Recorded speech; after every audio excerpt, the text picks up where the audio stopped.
Israel saat ini berada di persimpangan penting dengan dua pilihan strategis yang tengah dipertimbangkan. Meluncurkan ofensif penuh untuk menguasai jalur Gaza atau mengambil jalur diplomasi melalui kesepakatan dengan Hamas. Di tengah perdebatan tersebut, operasi militer di selatan Gaza berlangsung intensif. Tank, unit artileri, dan jet tempur mulai menggempur area strategis sebagai persiapan untuk serangan darat skala besar. IDF juga mengumumkan rencana memanggil kembali sekitar 60.000 pasukan cadangan, menjadikannya salah satu mobilisasi terbesar sejak awal konflik. Dalam perkembangan signifikan, IDF berhasil menewaskan tokoh utama di balik penculikan Yarden Bibas pada 7 Oktober 2023. Sosok ini dikenal sebagai koordinator utama penahanan sandera di Dir el-Balah dan telah buron hampir 2 tahun. Keberhasilan ini dianggap sebagai bentuk penegakan keadilan yang telah lama ditunggu. Namun, di sisi lain, terdapat kealpaan besar dalam pemberitaan sejumlah media yang gagal mengungkap masuknya hampir 6.000 truk bantuan ke Gaza. Ketidakakuratan informasi ini bukan sekadar kesalahan teknis, melainkan sebuah celah besar yang memengaruhi persepsi dunia tentang situasi kemanusiaan di wilayah konflik. Upaya diplomasi juga mulai terlihat. Mesir mengajukan rencana mengejutkan agar Hamas menyerahkan persenjataannya sebagai bagian dari inisiatif perdamaian, yang dinilai dapat menjadi titik terang di tengah ketegangan berkepanjangan. Sementara itu, di utara, Israel dan Suriah dilaporkan telah mengirim perwakilan ke Paris untuk membuka kembali diskusi mengenai kesepakatan keamanan maritim. Fakta ini menunjukkan bahwa meski konflik terus berkobar, jalur diplomasi masih tetap terbuka. Namun, ancaman baru datang dari Iran. Militer Teheran menyatakan kesiapan penuh untuk konfrontasi langsung dengan Israel.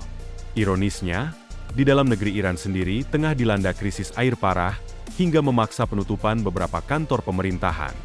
Dalam waktu dekat, Israel direncanakan meluncurkan operasi besar untuk merebut kota Gaza.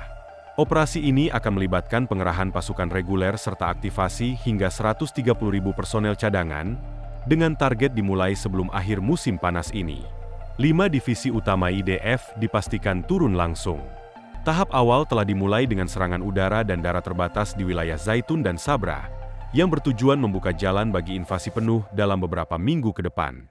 Salah satu perkembangan paling mencolok adalah keberhasilan IDF menargetkan Kamal Salem Najar, tokoh sentral jihad Islam yang terlibat dalam penculikan Yarden Bibas, serta Rasan El-Hani Sarlut, pemimpin propaganda Hamas yang tewas dalam serangan udara di Dir el-Balah. Serangkaian operasi ini memperlihatkan bagaimana Israel berupaya mengombinasikan tekanan militer dengan peluang diplomatik dalam menentukan arah masa depan konflik. Selain faktor militer dan diplomatik, isu informasi juga memainkan peran besar dalam konflik ini. Kegagalan media melaporkan secara akurat mengenai bantuan kemanusiaan, misalnya, memperlihatkan betapa narasi publik dapat dengan mudah dimanipulasi. Persepsi dunia internasional tentang Gaza seringkali ditentukan oleh data yang tidak lengkap, sehingga membuka ruang bagi propaganda dari kedua belah pihak. Dalam konteks ini, informasi menjadi senjata yang sama pentingnya dengan tank dan rudal. Di sisi lain, dinamika politik domestik Israel juga tak kalah menentukan. Tekanan dari masyarakat yang ingin segera mengakhiri ancaman Hamas berbenturan dengan suara kelompok yang lebih mendorong solusi diplomatik. Hal ini menciptakan dilema bagi pemerintah Israel, khususnya Perdana Menteri, yang harus menyeimbangkan kebutuhan keamanan nasional dengan risiko isolasi internasional. Tidak kalah penting, langkah Mesir dalam mengajukan rencana perlucutan senjata Hamas menandai upaya serius negara-negara regional untuk mencegah konflik semakin meluas. Jika usulan ini mendapat dukungan, maka peta politik Gaza bisa berubah secara fundamental, dari wilayah konflik permanen menjadi area dengan kemungkinan stabilitas jangka panjang. Namun, efektivitas rencana ini sangat bergantung pada kemauan Hamas sendiri, serta jaminan keamanan yang dapat diterima oleh Israel. Sementara itu, keterlibatan Suriah dalam pembicaraan maritim dengan Israel di Paris menunjukkan bahwa beberapa negara di kawasan mulai melihat peluang untuk memperbaiki posisi geopolitik mereka di tengah ketegangan. Jika jalur diplomasi ini berhasil, ia bisa menjadi preseden bahwa perundingan masih mungkin dilakukan, bahkan di tengah perang.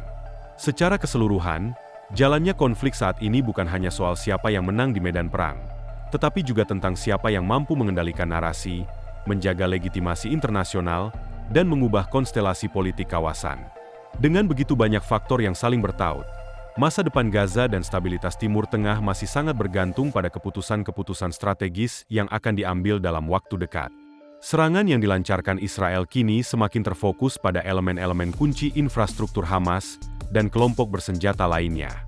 Media Arab melaporkan bahwa serangan udara intensif terus menghantam wilayah Zaitun, sementara di saat yang sama IDF melaksanakan operasi penghancuran besar-besaran terhadap jaringan fasilitas bawah tanah milik Hamas. Dalam ranah kemanusiaan, Israel menghadapi tekanan global terkait jumlah bantuan yang diizinkan masuk ke Gaza. Namun, pemeriksaan oleh Koordinator Aktivitas Pemerintah Israel di wilayah Palestina, Chogat, mengungkapkan adanya perbedaan signifikan antara data aktual dengan laporan dari Amerika Serikat. Sejak Mei, lebih dari 9.200 truk bantuan telah memasuki Gaza, jauh di atas angka 3.553 yang dilaporkan AS. Menurut Chogat, dashboard publik yang digunakan Washington hanya mencatat sebagian kecil bantuan dan mengabaikan kontribusi dari negara lain, organisasi internasional, serta sektor swasta. Perbedaan data ini menciptakan narasi keliru di media internasional yang akhirnya memengaruhi pandangan para pengambil keputusan global. Di ranah diplomasi, Hamas kabarnya akan segera bertemu dengan utusan khusus Amerika Serikat, Steve Wolf, untuk membahas kemungkinan gencatan senjata dan solusi jangka panjang. Di garis utara, situasi juga menunjukkan perubahan. Hizbullah mulai menarik pasukannya, sementara pemerintah Lebanon semakin sadar bahwa operasi kelompok ini menimbulkan beban berat bagi negara. Meski demikian, ketenangan di Israel masih rapuh. Dalam hitungan detik, sirene bisa berbunyi, rudal bisa meluncur, dan warga sipil harus mencari perlindungan. Ancaman dari Iran pun, meskipun terlihat mereda, tetap ada. Hanya bentuknya yang berubah. Kesiapsiagaan Israel dalam menghadapi ancaman ini ditopang oleh Magen David Adom. Organisasi medis darurat tersebut terus menyiapkan ambulans, memeriksa peralatan, mengadakan simulasi, dan melatih tenaga medis baru. Mereka sadar bahwa ketika panggilan darurat datang, tidak ada ruang untuk menunggu. Namun, kesiapan ini sangat bergantung pada dukungan publik, dana tambahan untuk pengadaan ambulans, perlengkapan medis, perlindungan balistik, serta pelatihan tenaga medis. Sementara itu, dua opsi besar masih berjalan paralel, militer dan diplomasi. Jika jalur militer dipilih, IDF akan mengerahkan pasukan reguler yang diperkuat dengan 50.000 pasukan cadangan. Fase pertama melibatkan evakuasi sekitar 850.000 warga sipil Gaza ke 10 pusat pengungsian, sebelum operasi udara dan darat skala besar diluncurkan untuk menembus jaringan bawah tanah Hamas dan merebut kota Gaza sepenuhnya. Sebaliknya, jika kesepakatan diplomatik ditempuh, sebagian besar tuntutan Hamas telah disetujui Israel. Rencana ini mencakup masa tenang 60 hari dengan penarikan bertahap pasukan IDF sejauh 800 meter hingga 1 km dari perbatasan Gaza. Koridor Philadelphia akan tetap dikontrol Israel, sementara aktivitas udara akan dibatasi sesuai kesepakatan. Namun, dua isu krusial masih belum terselesaikan. Kontrol atas koridor Salah al-Din yang mengarah ke Rafah, serta status penyeberangan Rafah yang kemungkinan akan dibuka dua arah, namun belum ada keputusan final. Di Kairo, Kepala Intelijen Mesir Jenderal Hasan Rashad telah memimpin pertemuan dengan delegasi Hamas yang dipimpin Hil al-Hayya bersama 7 organisasi Palestina lainnya. Bahkan kelompok-kelompok garis keras seperti Jihad Islam Palestina dan Front Populer kini mendesak Hamas untuk menerima gencatan senjata demi menyelamatkan rakyat Gaza dari kehancuran total. Tekanan serupa juga datang dari sejumlah negara Arab dan Muslim. Di dalam tubuh Hamas sendiri, situasi kian rapuh. Struktur pemerintahan mereka di Gaza nyaris lumpuh, banyak unit bersenjata kehilangan arah, dan perbedaan pandangan di internal semakin terlihat. Isu sandera serta peran unit bayangan menambah tekanan internal yang harus dihadapi.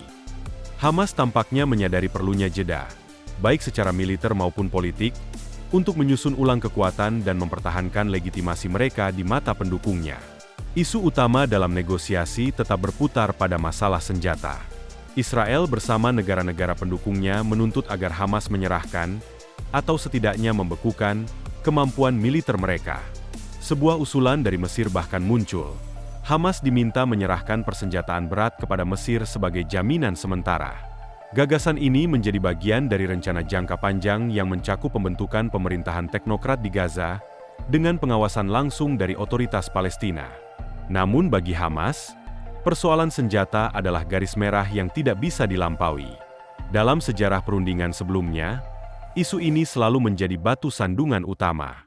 Kini tekanan datang tidak hanya dari Israel, tetapi juga Mesir, Amerika Serikat, Qatar, dan sejumlah negara lain yang terlibat dalam proses mediasi. Selama berbulan-bulan, setiap upaya menuju kesepakatan selalu berujung pada kegagalan. Salah satu penyebabnya adalah sikap Hamas yang menolak mengungkap detail penting, terutama terkait status para sandera dan ruang kompromi yang bersedia mereka ambil. Namun, situasi terkini menunjukkan adanya perubahan. Hamas mulai bersedia membicarakan detail yang sebelumnya selalu dihindari. Bagi Israel, fokus utama tetap pada pembebasan seluruh sandera, baik yang masih hidup maupun yang telah gugur. Dalam kerangka kesepakatan yang sedang dibicarakan, direncanakan adanya jeda tempur selama 60 hari. Pada fase awal, Hamas diharapkan menyerahkan daftar sandera, termasuk kondisi mereka. Menurut sumber diplomatik, Israel berharap menerima sekitar 10 sandera hidup dan 18 jenazah dalam tahap pertama. Sebagai imbalannya, Israel diminta membebaskan sekitar 200 tahanan Palestina, sebagian besar terlibat dalam aksi terorisme dan tengah menjalani hukuman antara 15 tahun hingga seumur hidup. Situasi terkini di Gaza menunjukkan adanya dinamika baru dalam upaya menghentikan perang yang telah berlangsung selama 22 bulan. Hamas dikabarkan telah menerima proposal gencatan senjata dari mediator Arab, meski Israel masih bertahan pada posisinya yang tidak berubah.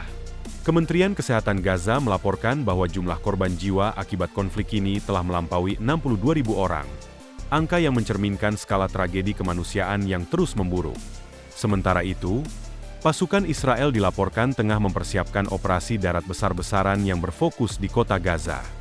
IDF berencana memanggil kembali ribuan pasukan cadangan sekaligus memindahkan warga sipil dari zona pertempuran menuju selatan. Meski banyak warga enggan meninggalkan tempat perlindungan mereka karena tidak ada lokasi yang benar-benar aman di wilayah tersebut. Namun, ini tidak berarti otoritas Palestina akan langsung mengambil alih pemerintahan. Lebih realistisnya, sebuah otoritas sementara akan dibentuk, terdiri dari negara-negara Arab berpengaruh seperti Mesir, Qatar, beberapa negara Teluk, serta lembaga-lembaga kemanusiaan internasional. Otoritas ini diproyeksikan mengelola transisi sipil di Gaza dengan model pemerintahan teknokrat yang berfokus pada layanan dasar, kesehatan, pendidikan, distribusi bantuan, dan rekonstruksi infrastruktur yang hancur akibat perang. Satu hal penting yang juga ditekankan adalah komitmen Israel untuk mematuhi hukum internasional, termasuk mengizinkan Palang Merah mengawasi kondisi para tahanan Palestina. Sebaliknya, Hamas masih menyembunyikan para sandera Israel di terowongan tanpa akses kemanusiaan atau kepatuhan terhadap konvensi internasional. Kontras ini menambah kompleksitas dalam setiap perundingan, sekaligus menjadi ujian bagi kredibilitas kedua belah pihak di mata dunia. Konflik Gaza saat ini bukan sekadar pertarungan di medan perang, tetapi juga pertempuran diplomasi, informasi, dan legitimasi. Masa depan Gaza, apakah menuju perdamaian atau kembali pada lingkaran kekerasan, akan sangat ditentukan oleh keputusan dalam beberapa minggu ke depan. Demikian pembahasan kali ini bersama kami di Lensa Media.